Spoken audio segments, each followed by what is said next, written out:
14th of October 2024 to the invitation to appear issued to the National Assembly from the Clerk of the National Assembly indicating that Mrs. G&A Advocates LLP had been appointed to represent the National Assembly and that the National Assembly would appear in person and by advocates. The letter also indicated the members of the National Assembly representing the National Assembly in these proceedings and the witnesses for the National Assembly.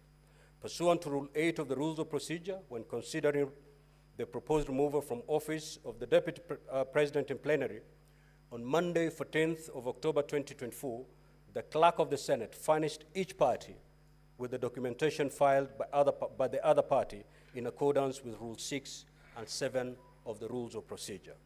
Honorable Senators, ladies and gentlemen, the hearing program, which has been appended to today's order paper, details the various activities in the hearing and determination of the matter and the time allocated for each activity. It will be crucial that all parties comply with the time allocated. I will repeat, it will be crucial that all parties comply with the time allocated. The parties will be notified of the balance of time on each activity through the clerks at the table. In summary, the program states that after we have dispensed with the preliminary matters today, Wednesday, 16th of October 2024, the charges against the Deputy President, as submitted by the National Assembly, shall be read. Thereafter, His Excellency the Deputy President will be given an opportunity to take a plea on the charges. This will be followed by an opening statement by the National Assembly and the Deputy President. After the conclusion of the opening statements, the presentation of the case of the National Assembly shall commence. The National Assembly will have a maximum of 3 hours for presentation of the case and re-examination, while the Deputy President will be allocated 2 hours for cross-examination of witnesses after presentation of the case by the National Assembly. Honorable Senators will be given an opportunity to ask questions or seek clarification from the National Assembly. This will take us up to the end of today's sitting.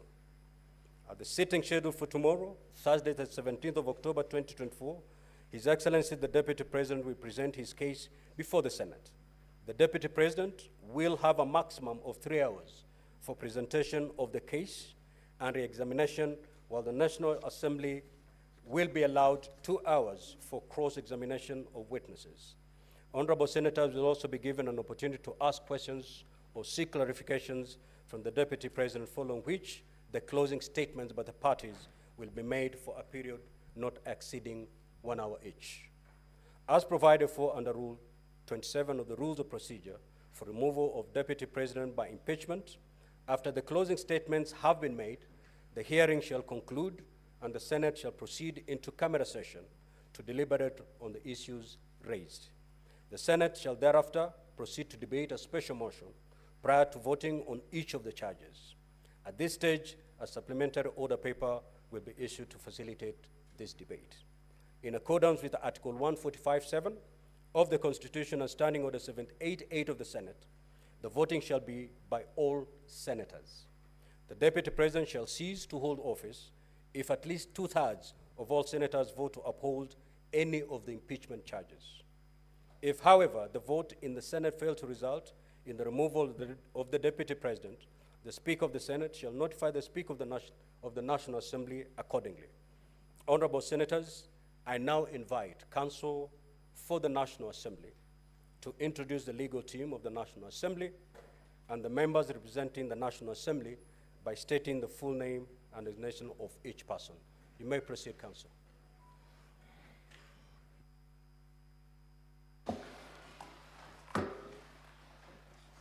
Mr. Speaker, sir, for the National Assembly, the legal representation is as follows. The Honorable James Orengo, Senior Counsel, leading the team. Mr. Paul Nyamodi, Legal Counsel. Myself, Eric Gumbo, Legal Counsel. Dr. Mudomi Viankolu, Legal Counsel.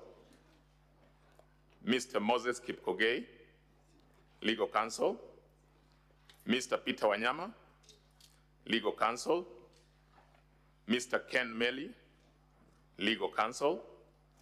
And Mr. Mwangi Kangu, Legal Counsel.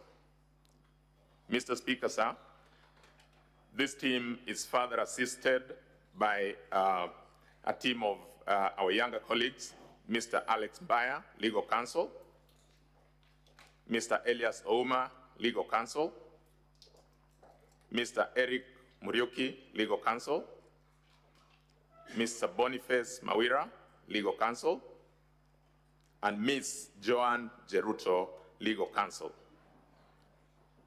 From the National Assembly, we have the Honorable Otiende Amolo, Senior Counsel. We have the Honorable George Gitonga Murugara. We have the Honorable Samuel Chepkonga. We have the Honorable John Makali. And we also have the Honorable Zamzam Mohammed. I submit, Mr. Speaker, sir.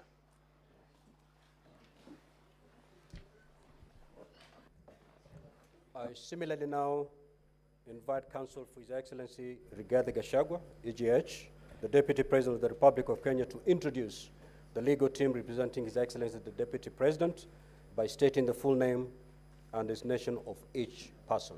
Counsel, you may proceed.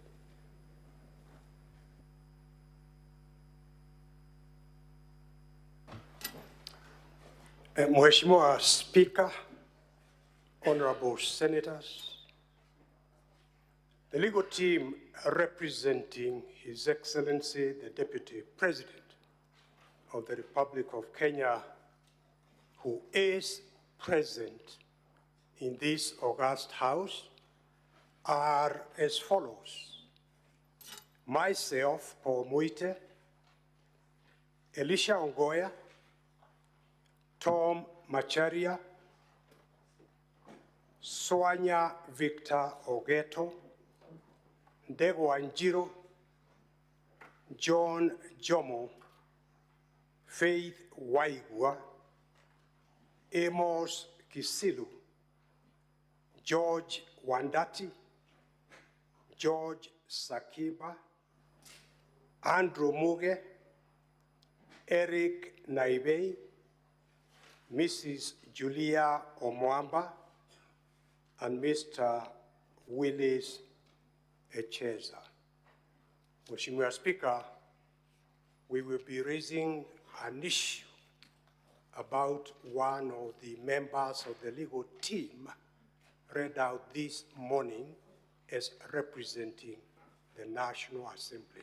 I thank you, and I thank honorable members.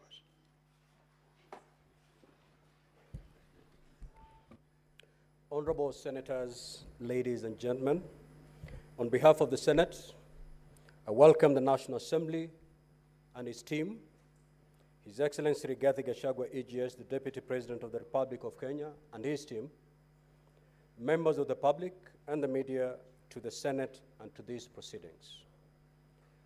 Now, as you're aware, Article 118 of the Constitution mandates Parliament to conduct its business in an open manner, and that its sittings and those of its committees shall be open to the public.